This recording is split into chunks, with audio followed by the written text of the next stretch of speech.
தெரிந்து கொள்ளப்பட்டு மாற்றப்பட்டவர்கள்.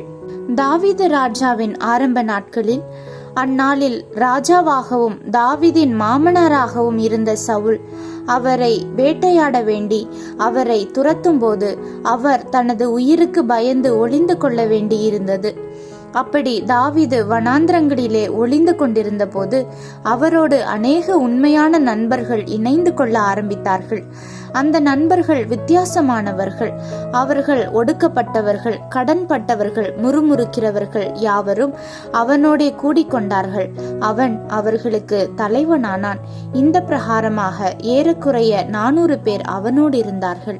உலகத்தால் வெறுக்கப்பட்ட அவர்கள் தாவீதின் கூட சேர்ந்தபோது அவர்கள் அதிசய விதமாக மாற்றப்பட்டு தாவீதினுடைய பராக்கிரமசாலிகளாக மாறினார்கள். தாவீது ராஜாவான போது அவர்கள் அவருடைய பிரதிநிதிகளாகவும் அவருடைய ராஜ்யத்தில் முக்கிய பதவியில் இருப்பவர்களாகவும் மாறினார்கள். அன்று தாவீது ராஜாவுடன் இணைந்தவர்களைப் போல இன்று இயேசு கிறிஸ்து என்னும் இரட்சகருடன் நாம் இணைந்திருக்கிறோம். கிறிஸ்து பாவிகளை ரட்சிக்க இந்த உலகத்திற்கு வந்தார். மட்டுமல்ல, அவரிடம் வருகிறவர்கள் ராஜாக்களும் பிரபுக்களும் மாத்திரமல்ல, வாழ்க்கையில் துன்பத்தை அனுபவித்தவர்கள், பாடுகளை அனுபவித்தவர்கள், பிறரால் புறக்கணிக்கப்பட்டவர்கள், பாவிகளும் துரோகிகளும் உதவியற்றவர்களும் நம்பிக்கையற்றவர்களுமாயிருக்கிறவர்கள். அவர்களை அவர் தமக்கென்று தெரிந்து கொண்டு அவர்களுக்கு இரட்சிப்பின் வஸ்திரத்தை உடுத்துவித்து தமது நீதியின் சால்வையை தரித்து தம்முடைய பரிசுத்த ஆவியினால் நிரப்பி அவர்களை பராக்கிரமசாலிகளாக மாற்றுகிறார்.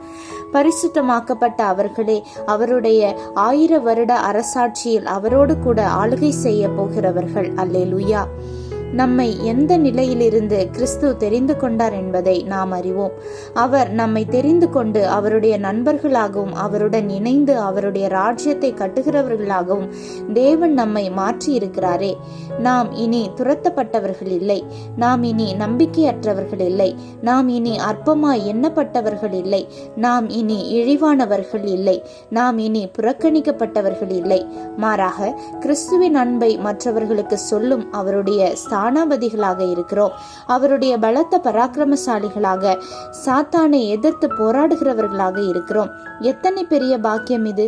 நம்மை எந்த நிலையிலிருந்து கிறிஸ்து அழைத்தார் என்பதை நாம் மறவாமல் அவருக்கு நன்றியாக ஜீவிப்போம். அவருக்கே மகிமை உண்டாக ஜீவிப்போம். ஆமேன். அல்லேலூயா.